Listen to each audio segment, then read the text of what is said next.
Good evening बच्चों, क्या हाल है। मेरे ख्याल से पॉलिटिकल साइंस अब तुम लोगों को समझ में आ रहा होगा और इंटरेस्ट बन रहा होगा। जब पढ़ने में मज़ा आने लग जाए तब बात है ना। फोर्सफुली पढ़ाई नहीं करना है, अपनी इच्छा से किताब खोलना, पढ़ना, समझना। और मुझको लग रहा है कि इस 115-20 की क्लास में 15-20 बच्चे तो मुझको लग रहे हैं जिनका नाम भी मुझको अब याद हो रहे हैं, जो कि बड़े सिंसियर है। अच्छी बात है, इट्स वेरी गुड।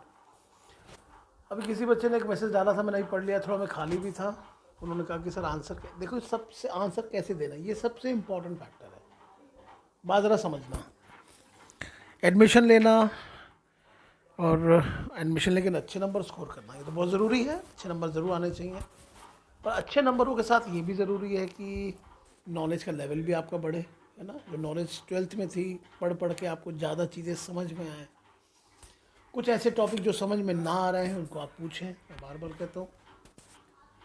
तो कंटेंट क्लियरेंस बिल्कुल होना चाहिए ना कि आपको बस एक बार जराने थे विज्ञान की कला है, विज्ञान फट से क्लियर हो जाए कि ये प्रकृति है, कला है कि विज्ञान है, कला है तो क्यों है, विज्ञान है तो क्यों है। डाउट कहीं नहीं रहना चाहिए। व्हाट वी से DCC, डाउट क्लियरिंग क्लासेस, है ना। अब दूसरी बात, कंटेंट क्लियर हो रहा है और नंबर भी नंबर अच्छे आते हैं। सेकंड थर्ड ईयर में जो ग्रुप से हमारे बच्चों ने बहुत ताबड़तोड़ नंबर लाए हैं, बहुत सारे बच्चे हैं। सेकंड थर्ड ईयर में मिला के 15-20 ऐसे बच्चे हैं जो बिल्कुल स्टार हैं। अच्छे से वो परफॉर्म करेंगे तो बहुत अच्छा कैरियर उनका बनेगा। तुम लोग में भी ऐसे कुछ छुपे हुए खिलाड़ी हैं। क्वेश्चन आता है कि अच्छे नंबर हम कैसे लाएं, अच्छे नंबर का फॉर्मूला क्या हो। अब तो एक तो देखो, जो आपने पूछा था वो 6 पन्ना क्लियर हो गया, है ना। कितना पन्ना, अभी ये पन्ना लिखना लिखना एक बहुत बड़ा इंपॉर्टेंट आर्ट है, आर्ट्स का। लिखना पड़ेगा कम। आपने बहुत बेहतरीन आंसर लिखा, 1.5 पन्ने में नंबर नहीं मिलेगा आपको। मिला के एक आंसर 5, ये हर प्रोफेसर अलग अलग बताते हैं। जो मेरी जितनी समझ है कि कम से कम 5, 6, 7 पन्नों का बड़ा सही आंसर होना चाहिए। सबसे कठिन काम ये होने वाला है आप लोगों से कि आपसे 5 प्रश्न बनाना, यही सबसे कठिन काम है। ये 5 कैसे प्रश्न बनेंगे, इसके लिए टाइम मशीन, जैसे आज भी शायद मैंने होमवर्क दिया तुम लोगों को, राजा और उसके आवश्यक तत्व वाला। तो तुम लोग पहले तो बिल्कुल सिंसियरली एक आंसर 40 मिनट में लिखने की ताकत बनाओ और मुझको दिखाओ।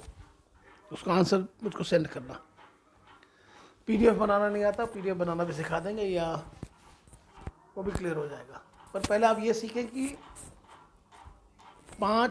3 घंटे में 5 प्रश्न। तो जैसे मैंने आज तो आपको एवरेज बताया था कि 40 मिनट नॉलेज है, पर आप एक ही आंसर को 1 घंटे तक लिख रहे हैं, कहानी ख़त्म हो गई। और मैं अपनी पुरानी क्लास में, मतलब कि पहला ही क्वेश्चन आपको आपकी कहानी ख़त्म करता है। पहला क्वेश्चन आपको अच्छे से आता है, पहले क्वेश्चन में आप बड़े अच्छे से अपनी राइटिंग बनाते हैं। और राइटिंग को इतनी अच्छी बनाते हैं कि 1 घंटा उसी में चला जाता है। तो अब बिल्कुल नहीं होने देना, आप लिखेंगे और सिर्फ 40 मिनट में लिखेंगे पहला क्वेश्चन।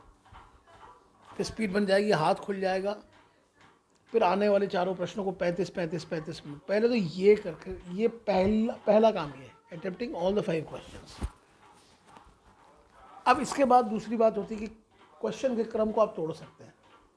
यूनिवर्सिटी एग्जाम में ऐसा नहीं, तो पहला दूसरा तीसरा चौथा पांचवा, आप चौथा पहला तीसरा दूसरा पांचवा भी कर सकते हैं, है ना। पांचवा दूसरा पहला तीसरा चौथा भी कर सकते हैं। मैं बच्चों को समझाता हूँ कि भैया ऐसा करो, पहला अच्छा और आखिरी अच्छा रखो। मेरा जो फॉर्मूला है, बड़ा घिसा पिटा फॉर्मूला है। पहला पर 5वें का वो अच्छा, ये रिस्क है ना वहाँ पे कि 5वें में कई समय ही नहीं ख़त्म हो जाए, है ना। तो 5वां कैसे अच्छा बने, तो वो समय चुराना पड़ेगा। तो मैं उनको कहता था कि पहला और 5वां द बेस्ट, दूसरा चौथा ठीक ठीक जो थोड़ा सा अगर कहीं ऊपर नीचे आता है, और तीसरा जो थोड़ा सा कम अपने को आता है। 5वां अच्छे से आते हैं तो बात ही ख़त्म हो गई। अब आज मैंने कोर्स भेजा था, और चूँकि पिछले साल ये कोर्स चेंज हुआ और पिछले साल कोरोना का चक्कर आ गया, है ना, तो यूनिवर्सिटी वाला पेपर तो सेट नहीं हुआ। पर तो भी जो हम लोग को एक आदत है इम्पोर्टेंट क्वेश्चंस निकालने की, तो अभी फ़िलहाल सेकेंड यूनिट में राज और उसके आवश्यक तत्व, संप्रभुता एवं उसकी बहुलवादी आलोचना। बहुलवादी आलोचना अगर क्लियर नहीं है मुझसे पूछ लेना, है ना। और उसके बाद एक हमने पढ़ लिया प्रजातंत्र परिभाषा, व्यापक अर्थ, चुनौतियाँ, सफलता के लिए आवश्यक शर्तें, गुण, दोष। इसमें भारत में लोकतंत्र नहीं लिखा हुआ, पर मैंने पढ़ा दिया कि कई बार ऐसा घुमा फिरा के पूछा जा सकता है। तो आप तैयार रखेंगे प्रजातंत्र की परिभाषा, व्यापक अर्थ,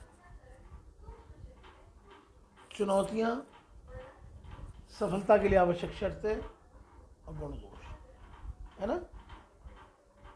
फिर एक लास्ट हेडिंग बन जाती है प्रत्यक्ष प्रजातंत्र,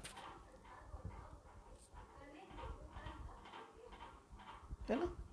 तो अभी तक एक राज और उससे आवश्यक तत्व, दो संप्रभुता एवं उसकी बहुलवादी आलोचना, दो, तीसरा प्रजातंत्र, 3 प्रश्न हो गए। ये 3 प्रश्नों को आप लोग बना लीजिए। कल आज एक 40 मिनट में बना लीजिए, बाकी 2 को बाद में बना दीजिएगा, है ना। और कल मैं शुरू करूंगा शासन के प्रकार, एकात्मक व संघात्मक और संसदीय व अध्यक्षात्मक। अभी जो गवर्नमेंट अपन देखेंगे, जितनी सारी गवर्नमेंट हमने देखी, तो unitary and federal and parliamentary and presidential, इनका इनका इनका इनकी विशेषताएं, इनके गुण, इनके दोष, and then the conclusion. Unitary government क्या होती है, फेडरल गवर्नमेंट क्या होती है ना, पार्लियामेंट्री क्या होती है, प्रेसिडेंशियल क्या होती है, ये ज़रा अपन पढ़ेंगे, ठीक है। तो ये तो हम बनाएंगे, ये थोड़ा सा पैटर्न समझ में आ गया होगा। नहीं इसमें कहीं कोई डाउट होता है तुम लोगों को, मैंने पहले कहा कि डाउट्स ज़रूर पूछें। और ये सबसे इम्पोर्टेंट बात है ना, कि आपने पूरी तैयारी कर ली। अब मेरे ख्याल से सारे पीरियड्स बहुत अच्छे चल रहे हैं आर्ट्स के। अब इसके बाद क्या, कि आपने 3 घंटे में आपने परफॉर्मेंस ठीक नहीं किया, पूरा खेल खत्म। एग्ज़ाम 3 घंटे का शो है, तो 3 घंटा is very important, very important. अभी आप जनवरी में पढ़ रहे हैं, फरवरी में पढ़ रहे हैं, एग्ज़ाम के टाइम में कुछ गड़बड़ हो गया तो सब गड़बड़ हो जाएगा ना। तो एग्ज़ाम में कुछ गड़बड़ नहीं होने देना है। अभी बहुत टाइम है, पर बहुत टाइम नहीं है। आप लोग को बहुत सारा कुछ पढ़ना है। आप लोग को 6 पेपर पढ़ना है, फिर इंग्लिश अलग, हिंदी अलग, इन्वायरमेंट अलग, है ना। तो ज़रा अच्छे से पढ़ें और जो भी डाउट हो पूछें।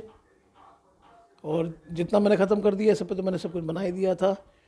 डेमोक्रेसी पे लगेगा तो थोड़ा डेमोक्रेसी पर एक ऐसे ही जैसे 8-9 मिनट मैंने बोला ना, ऐसे 8-10-9 मिनट का कुछ एक लेक्चर में दे दूँगा, उसको तुम लोग सुन लेना, ठीक है।